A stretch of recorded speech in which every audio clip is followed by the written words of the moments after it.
We're asking tonight, do the bi-poll results actually reflect the national mood? Should they just be treated as bi-polls, as local elections, as the Congress said today? Or are they sending out a larger message to political parties across the country? Let me introduce our panel this evening. We have the BJP's national spokesperson, Meenakshi Lekhi, with us. From the Trinamool Congress, we have Mr. Derek O'Brien joining us tonight from Kolkata. Also with us this evening from the Congress is Renuka Chaudhary, its national spokesperson.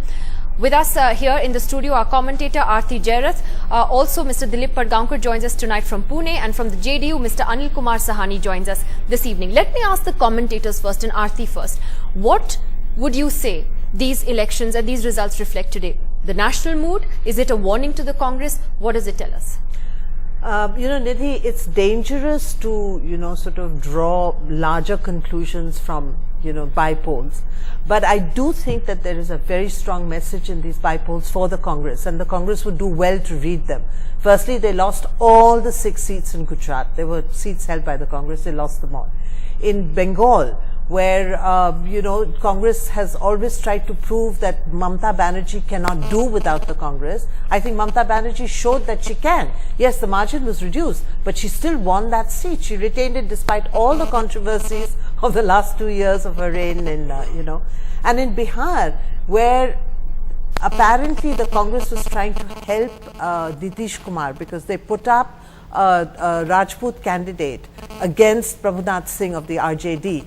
But they made no impact at all. I mean, look at Lalu's, RJD's winning margin in Maharashtra. It's fantastic. Last time they won the seat by just about 3,000 votes. This time by 1.37 lakh votes. So, I mean, clearly the Congress is having no impact at all on the ground. In fact, I think the national mood is turning against the Congress. So, it should heed, it should take a warning from these results. Let me ask Mr. Padgaonkar. Mr. Padgaonkar, do you agree with that?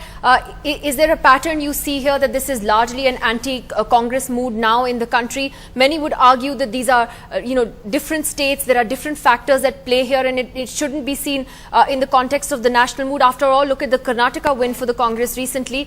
But what do you make of the message that these results then send?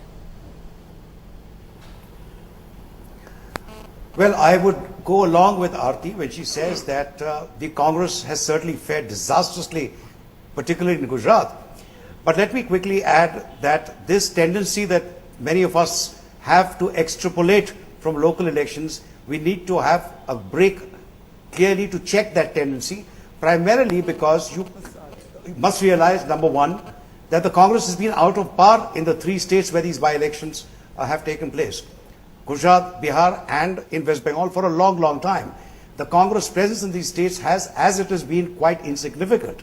So the rout of the Congress in these 3 states, I don't think can be taken as evidence that this applies necessarily and automatically at the national level.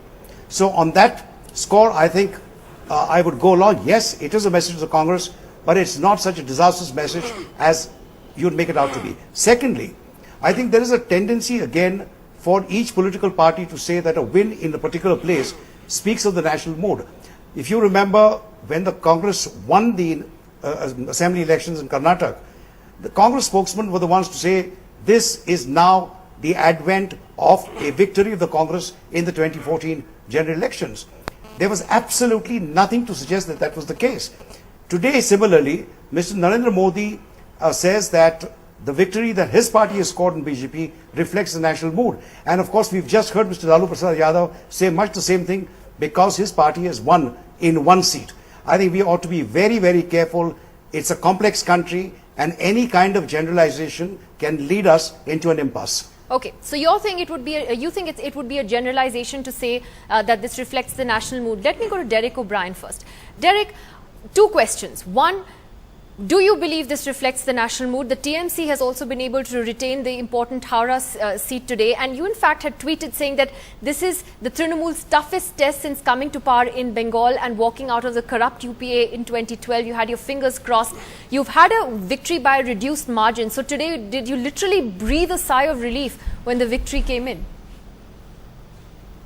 Well, firstly, overall, I was hearing what Mr. Padgaonkar said and what Ms. Jairath said, and I think overall I would agree by and large with the views expressed by them. It depends on which way you want to look at it. But I totally agree because, so it depends on which way you want to spin it. But I was very frank 1 week ago. I did tweet out that this was a tough one. I think there's, I've really been very focused on this Lok Sabha poll in Bengal. So I haven't been following what happened in Gujarat or Bihar. But this was significant in Bengal because number one, there was a lot of talk happening and buzz happening in all circles that Trinamool had lost their votes. We held on to the percentage of votes exactly as it was in 2009-2011 percentage. And the big question was the Congress. Now, today was a bad day for the Congress because they had 3 or 4 union ministers campaigning for this Howrah by-election. They got 10% of the vote. That's 10.1%. Now, if you want to say that's good news, well, and if Congress think that's good news, well, good luck to them. We are happy with this result, obviously, because we didn't realize, we didn't know who to believe, because there was so much of this noise happening in the media, especially coming out of Delhi. We began to wonder whether we were on the right track. But this was an important win. This was an important win, and I think for us, it really gives us the impetus and the belief that yes, we can do this on our own. The other important point, Nidhi, is if you look at the Congress and the Trinamool together, we had 54% of the vote, so it got split this time, 44 and 10.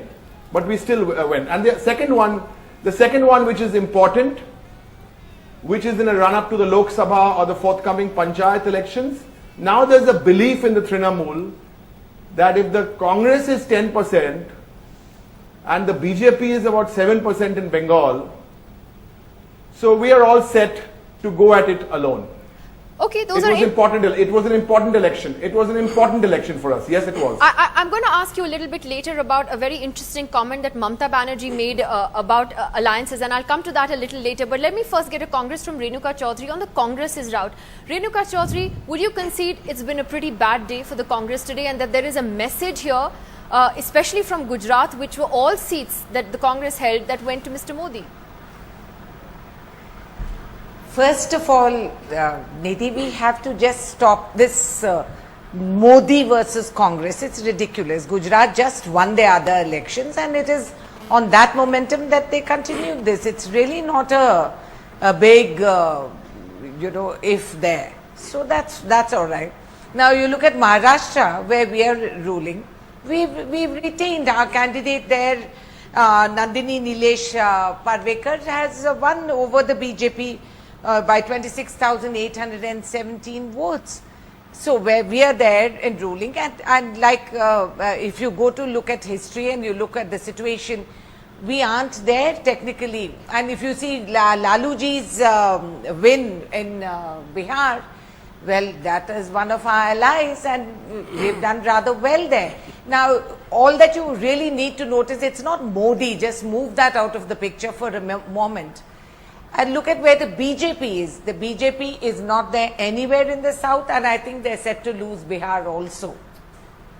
So now that is for them to worry about. We are not concerned about individuals who think they're going to be something and who are ringing premature bells for themselves.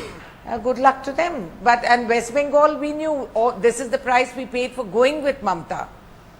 In the past, that we stood by her and we allowed her to trample all over us. So that's fine. I mean, we've not been there in the beginning to start with.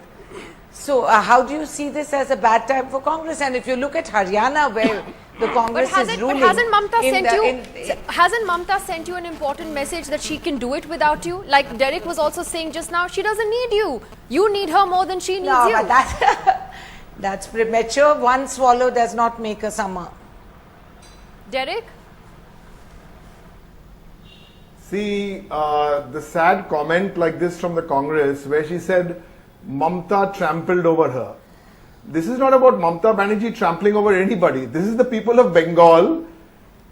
We worked hard for the last 2 years here. The people of Bengal had a choice to make. The Congress put up a candidate. They sent 4 union ministers to campaign here, and they got 10% of the vote. So where were you trampled, dear?